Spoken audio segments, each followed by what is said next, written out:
Back in 2003, me and a few friends were taking a cab back from a New Year's party. We were just totally blasted, singing the Eagles' fight song at the top of our lungs, when I swear to God, and up right behind this one car, the only other one we'd seen for miles, and it was a Giants bumper sticker. We tell our cab driver that we'll tip him $100 if he just pulls up alongside the Giants fan and cruises for long enough for us to open up a whole case of verbal carnage on him. Now, being a fellow Eagles fan, our driver obliges us. But then, as we're getting level with the Giants fan, we see the driver's side window roll down before the Giants fan, or at least the poor soul unlucky enough to be driving with that sticker starts throwing a bunch of paper out of the window. My buddy Shane calls out, "Look, he's dropping weight trying to get away. Faster, boys, faster." Yeah, we all laugh, not realizing that the paper flying out of the window might have indicated that something was actually wrong, aside from the guy being a Giants fan. But then, as we actually drew level with the car and got a good look inside, the whole atmosphere in our cab just totally shifted. The people in the car were a man driving with a woman in the passenger seat, and both looked to be in their 50s. And they might have been a couple, but we couldn't be sure. The dude is driving, but while he is, he's just throwing these absolute power punches at the woman while she's sat right next to him. It was honestly like time just stood still for a few moments. As we got level, as the mood in the cab went from raucous to dead quiet in just a few seconds. I'm not exactly sensitive to violence, no one in that cab was, but good God, seeing a woman just getting wailed on like that and not even fighting back or anything, it made my blood run cold. None of us actually knew what to do for a couple of seconds. It's not like we could just ask our driver to run the guy off the road or whatever. But what we could do is at least let him know that we could see and that we'd be calling the cops to report him or something. He shrugged. So then, while keeping at a speed of maybe 50 to 55, we rolled down all the right side windows of the car and just start screaming at the dude, "F off, we got you on camera, you're going to jail," stuff like that. The guy obviously spots us, and for a few sweet seconds, he actually stopped hitting his wife, what was only to reach into his glove box or something to grab a gun, which he starts waving in our direction. Our driver sees this, then slows down really fast to put some distance between the two cars. We think the driver is just thinking like, "Screw this, I'm out." But he keeps going, keeping the other car at the edges of his headlights, while telling us to call the cops, to follow a guy with a gun in the middle of beating his wife. Took balls. And honestly, if it was me driving, I don't know if I'd have had it in me to drive after them. I was in the back left of the car, shrunk down in my seat to keep low, and every minute I'm expecting the guy ahead of us to stick his gun out of the window and start shooting.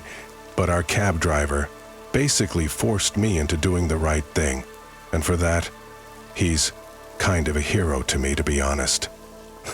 Me and my buddies did the work of calling 911, tracking our location and getting all the necessary info to the cops. Then, after maybe 10 to 15 minutes of driving, we saw the first lights of a cop car in the distance, and we knew that was our cue to dip. We pulled over to the side of the road just to catch our breath, and by that I mean we chain-smoked cigarettes with the cab driver while we kept his hazard lights on. My heart was just pounding, and the adrenaline came with a sense of absolute victory, since we could be pretty certain that the guy got pulled over and put into cuffs. The cab driver basically turned off the meter after that, saying we helped him do the right thing and that we were some all-right guys. We all tipped him huge afterwards, collectively agreeing on $50 each. and we all looked back on it as somehow one of the scariest but most exciting nights of our whole lives in Philadelphia. Many years ago, I was the lone state trooper stationed in a little Texas town, smack bang in the middle of nowhere. When I say I was in the middle of nowhere, I mean it. The closest city was just short of 100 miles away, and aside from a tiny collection of homes and small businesses, it was just dirt, dust, and rock from miles upon miles around. On the night in question, it was New Year's Eve. I was on call, so that meant that I wasn't allowed to drink any alcohol. And good thing I didn't too, because at around 3 a.m. my work phone rings, meaning that I'm about to be called into action. I answer the call, and on the other end is our sweet old dispatcher, Mary Ann, who tells me that there's a car wreck west of Lakeview at the intersection 658.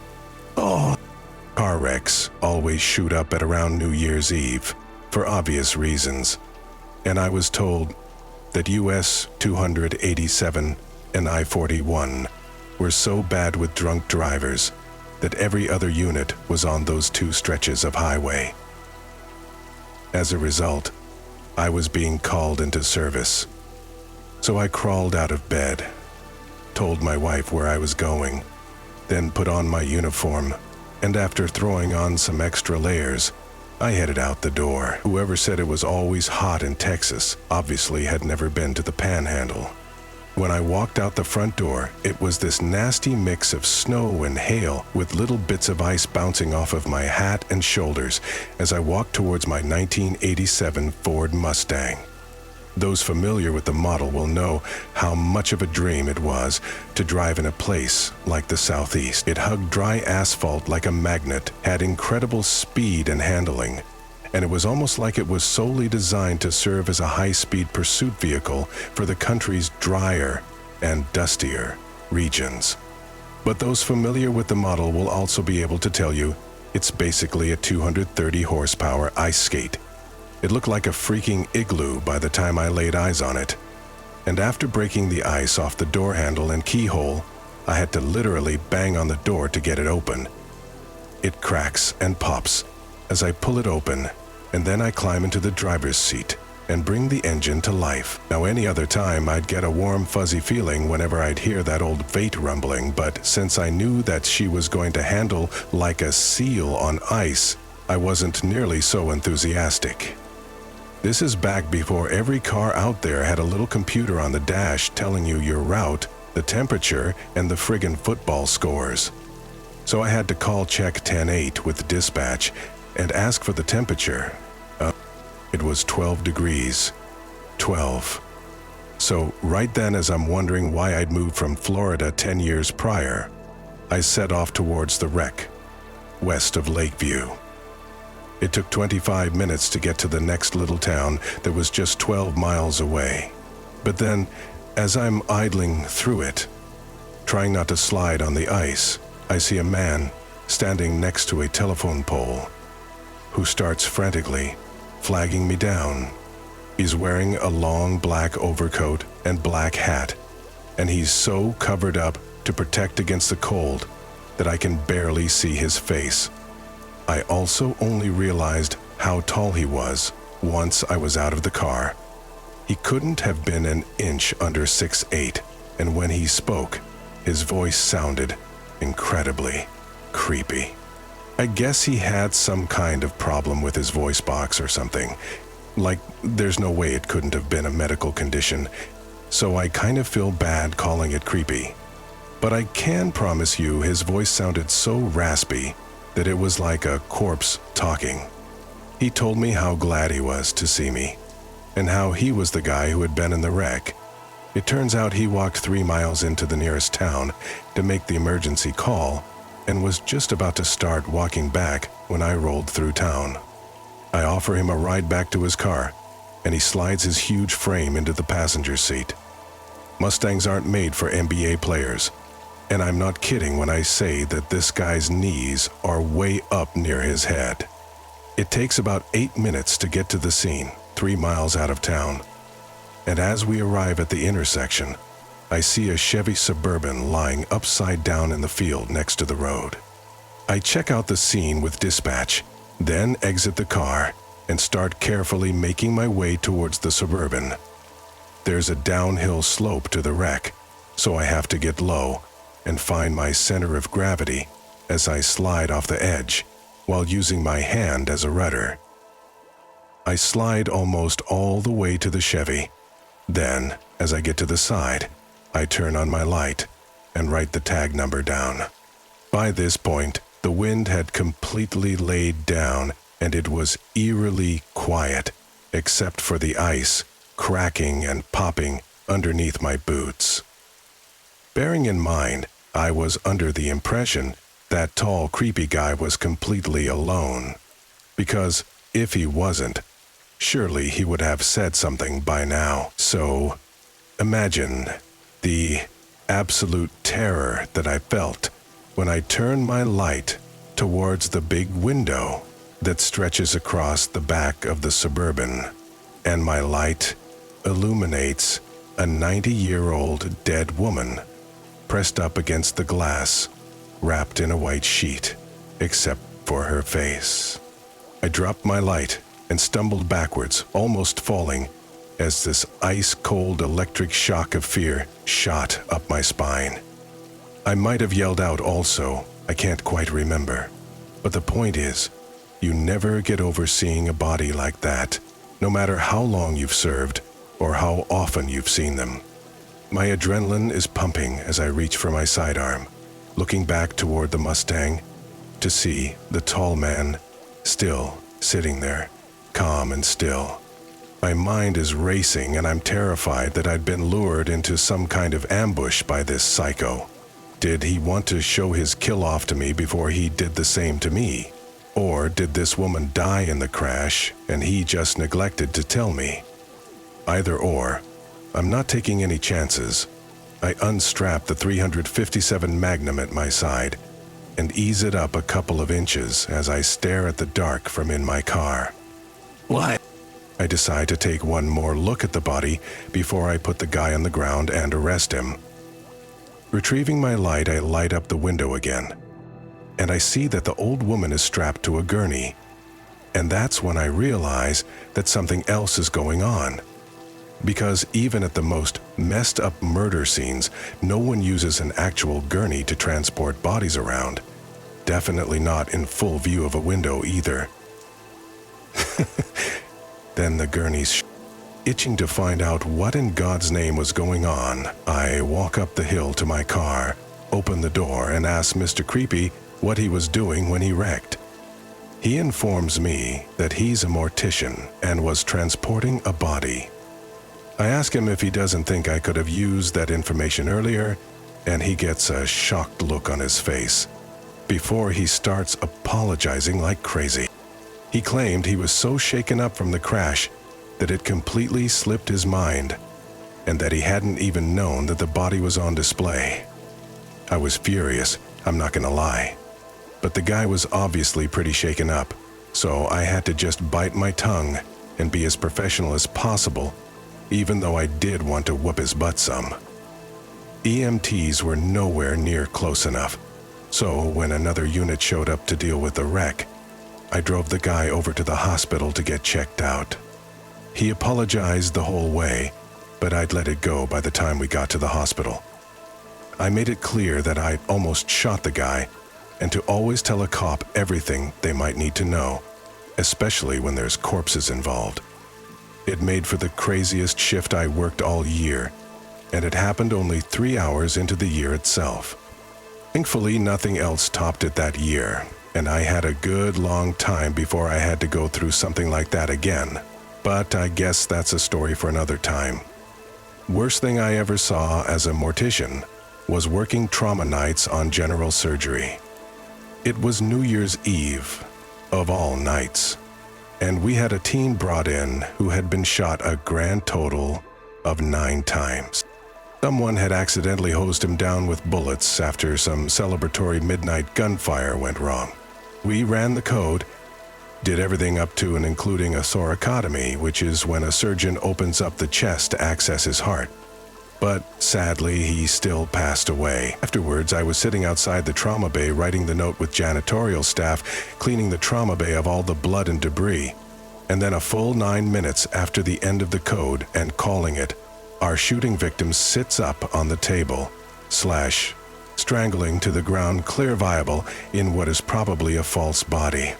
I'm talking a full sit-up still covered in the tarp and belts, out this loud guttural groan. I've seen dead bodies do some crazy stuff in my years, but this Walking Dead act actually scared the life out of me. This meant the janitorial staff either soiled themselves, and I mean one actually soiled themselves, or passed out. And yes, the other actually passed out. Bulb brum nerfo. Doctors and nurses all ran back in, restarted the code, even got some pulseless electrical activity, but again, the story still ends with him flatlining right there on the table. There are lots of theories about what it actually was. Either the Lazarus effect or just spontaneous diaphragmatic spasm. The only doctor who might have actually been able to ID the phenomenon said that he'd need to actually see it to really know what it was. So, the moment was lost. Or maybe the docs did figure it out and just didn't tell me. Either way, still the creepiest and saddest moment of my career so far. Way back when I just left college, I was working this crappy service job in the city with my girlfriend of 2 years.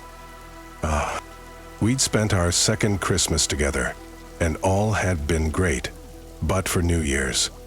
She was planning on traveling back to Delaware to party with some close friends and family. Work wanted me to work that New Year's Eve, and we needed the money so bad that I couldn't turn it down. But the silver lining was that I'd be able to crash a party or two after getting off of work around 1 a.m. So I worked the shift. We're done by 12:40 a.m., and then me and a few co-workers hit up this party that we'd been planning on attending. It was a pretty good party located in an old factory that had been converted into an art studio. The main shared living space was where the main festivities were at, but then groups had occupied different rooms or apartments with this chill open door policy going on. So you could just wander around and explore. At some point during the party, I got talking to this girl, and although there was a little harmless flirting, I was obviously very happy in my relationship, and I had no intention of acting on the attraction. I actually mentioned the fact that I was taken once or twice, just to kind of politely lay down the law a little, so she'd keep the vibe all platonic. But then, as I'm leaving, I figured I'd at least say bye, since we'd had such a nice time together. She seems to come in for a hug, so I reciprocate, but then she pulls back a little and tries to kiss me. I obviously felt like an idiot since I'd totally given the girl the wrong idea and hanging out with her all night. I just figured that I hadn't been clear enough about having a girlfriend. So I pull away from her, and that's the first thing I say. Lord of the Stars. I'm so sorry. I have a girlfriend. I think you're awesome and I would so date you, but I already am spoken for and blah blah blah. Stuff to let her down gently, you know. I've never been particularly popular with girls, so being in that situation to begin with was just kind of overwhelming. But then, instead of just being like, oh, okay, sorry, or whatever, the girl was like, I don't care. Then went in for a kiss again. That time she was super aggressive about it and lunged forward so hard that she almost made lip contact. I then pushed her away, kind of annoyed that she just completely ignored my wishes. And then, me and my coworker leave the party and just catch an Uber together. The whole ride, he's making jokes sarcastically, like, oh God, I feel for you, dude. I can't imagine how tough it must be to have a girl be so into you. And by the time it was my stop, I was actually feeling better about the whole thing. The one mistake I made was not just straight up telling my girlfriend about it once she got home. I figured that there was no point agitating her over something that she couldn't do anything about. So I just kept my mouth shut and forgot about the whole thing. 3 days later, I was sleeping after working a late shift when my girlfriend woke me up with this half-angry, half-anxious look on her face. Immediately, I'm all, "What's up, babe? What's wrong?" But she just focuses on doing something on her phone. My phone then buzzes, and she tells me to check the picture that she just sent me. I'm still super confused as to what she's talking about, but I know something is very, very wrong, so I'm actually pretty nervous as I unlock my phone to check out what she'd sent me. It was a picture message, a screenshot actually, of a Facebook Messenger message someone had sent her. And as I read through, my jaw dropped open, and my eyes just about popped out of my head. The message was very long, and I'm not going to pretend I can remember exactly what it said, but the long and the short of it was, this girl claimed to have looked me up through Facebook in order to report me to the cops, but after finding me, she decided to give my girlfriend a heads up about what a monster I was. I start telling my girlfriend that I have no idea what this girl is talking about, but she somehow takes my denials as a weird kind of admission, like, why would she just make this up, make this make sense for me? The only thing I could think of in that moment, still being half asleep, was that it was some kind of cruel prank by an internet troll or something. But then as I was racking my brain, it clicked. New Year's Eve party. Why bring that up? Unless it was the girl I'd turned down trying to get back at me. I tried to explain what had happened, but that time it all just sounded like I was trying to make excuses, and my girlfriend was panicking so hard that she just couldn't listen to reason. I had to actually sit there with the cops on speakerphone, explain the situation to the relevant parties, and get them to verbally state on the call that no such complaint had been lodged against me by anyone, let alone some underage girl. Only then did she actually calm down enough to realize how inconsistent the fake girl's account was, and how it actually kind of lined up with my own story of this crazy girl not taking no for an answer, then being super angry when I left the party without kissing her. After that, I finally got the vindication I deserved, as my girlfriend spent the whole remainder of the week baking apology apple pie, or ordering me, forgive me, fried chicken. She didn't need to, and I wasn't even really mad at her. Because I understood how scary of a situation it was, and how a message like that could cause someone so trusting and loyal to doubt me for an hour or two. This is right at the start of the hashtag #MeToo as well, a time when some of America's most beloved celebrities were being revealed as perverts, which they were. And if America's dad is capable of something so horrifying, then there was no reason to think I couldn't do something similar, as well as the installment of my fancy softball. At least that was the mood at the time. I guess I actually could have been angry at her if I wanted to, but I was just relieved that the whole thing could be confirmed as a hoax, that it didn't play on my mind too much, that my girlfriend hadn't backed me up from the get-go. I guess accusations like that are scary for everyone, not just the people who are actually accused. I'm gonna be showing my age, but back in the late 70s, me and my college buddies developed a long-standing tradition. Every New Year's Eve, we'd head up into the hills of a state park that overlooked our cozy little college town, and we'd watch the fireworks with a few beers and some smokes.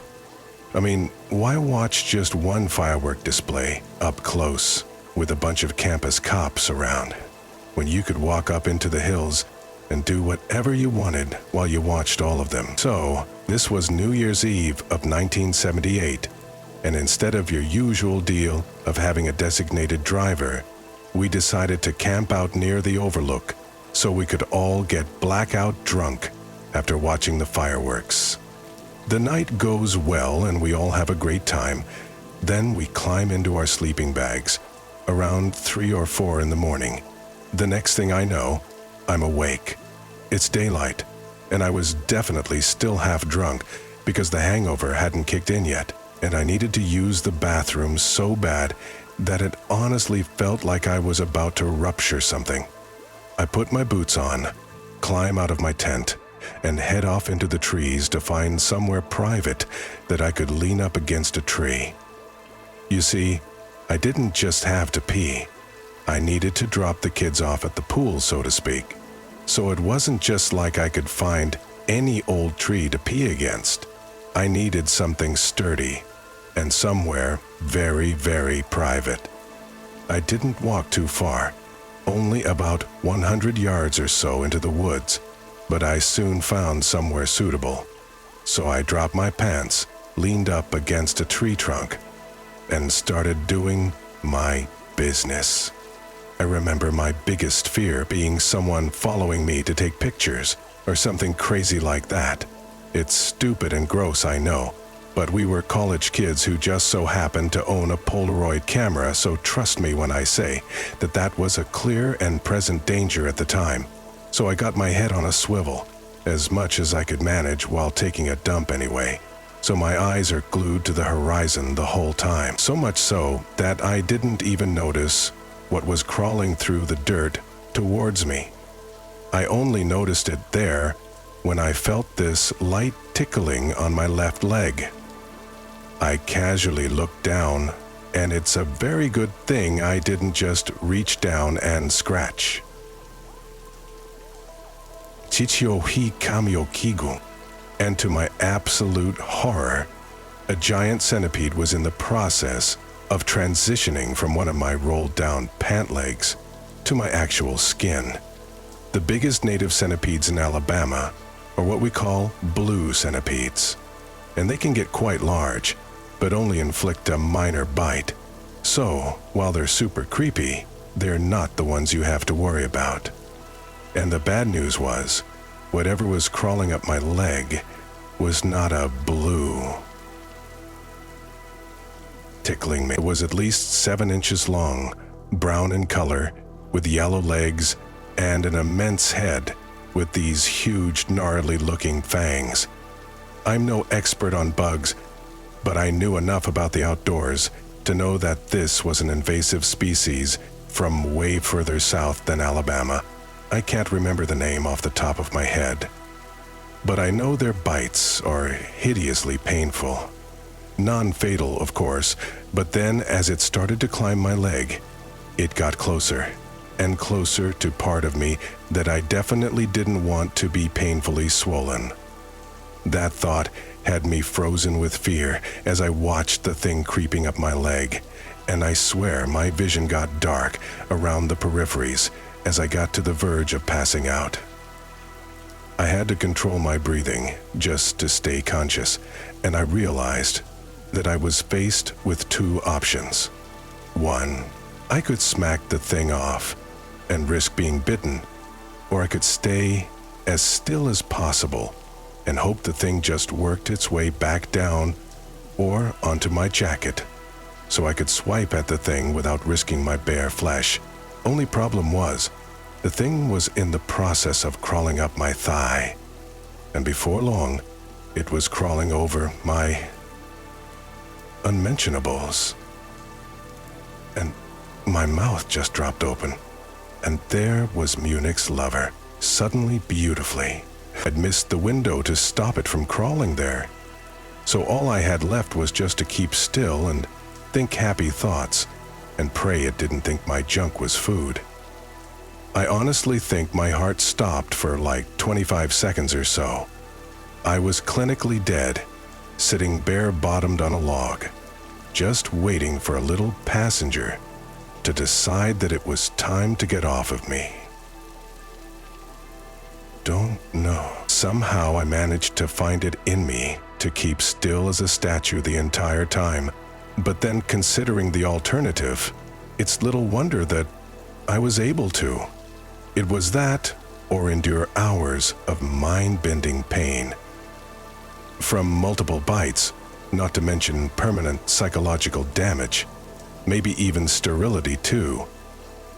Honestly, I think if I had somehow lost track of the thing, if I hadn't physically watched it crawling off of me, I'd probably still be sitting there all these years later, wondering where in God's name it had gotten to. Thanks to some kind of divine intervention, the centipede seemed totally uninterested in my twig and berries, and continued harmlessly down my other leg until it finally found the dirt again. Ever, he said with a wink.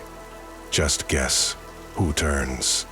I actually could have tried to smack it off my pants once its head was firmly on the fabric, but I realized that in doing so, I'd probably topple off the log. Falling backward would mean that I'd be covered in my own excrement, but falling forward, I'd be laying right on top of an angry, bitey centipede, completely bare-bottomed. As it crawled off, I think I waited at least a minute or two before I could find the balls to wipe and pull my pants up. I was terrified that it was going to double back and try to go for me again, but thank God it didn't. It just slipped off into the woods, never to be seen again.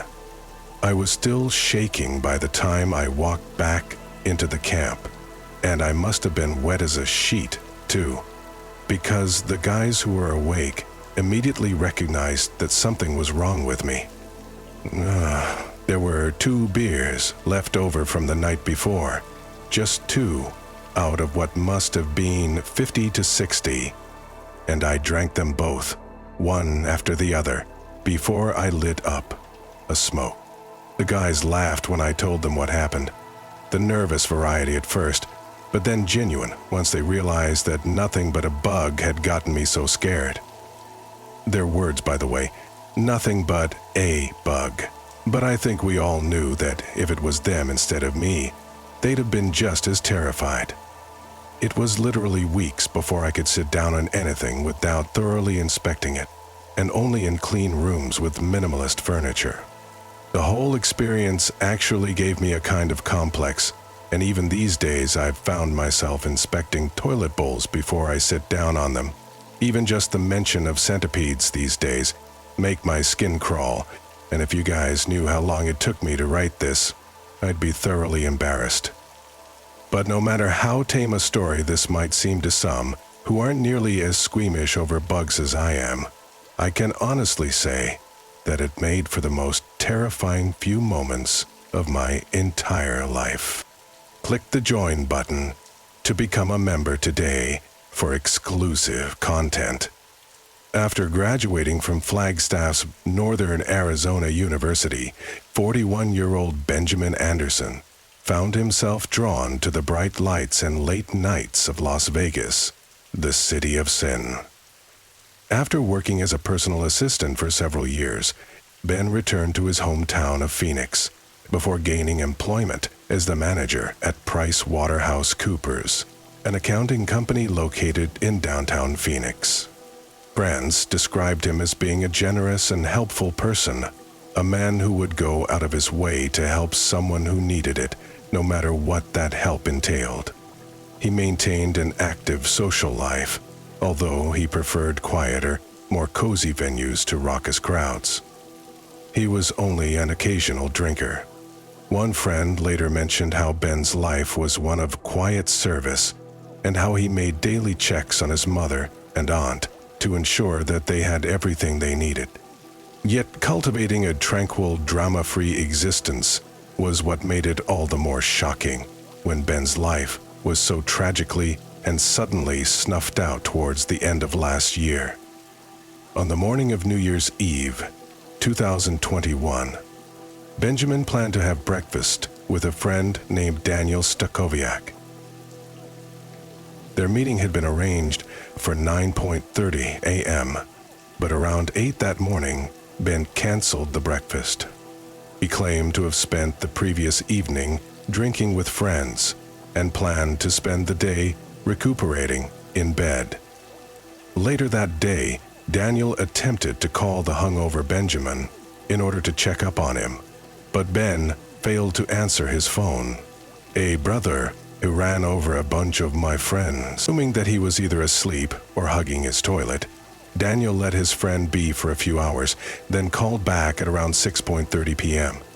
When Ben once again failed to answer his phone, Daniel drove over to Ben's house near 7th Street and Maryland Avenue, but upon his arrival, no one appeared to be home. However, Daniel also noticed the absence of Ben's car, meaning he'd most likely gone out somewhere and couldn't answer his phone.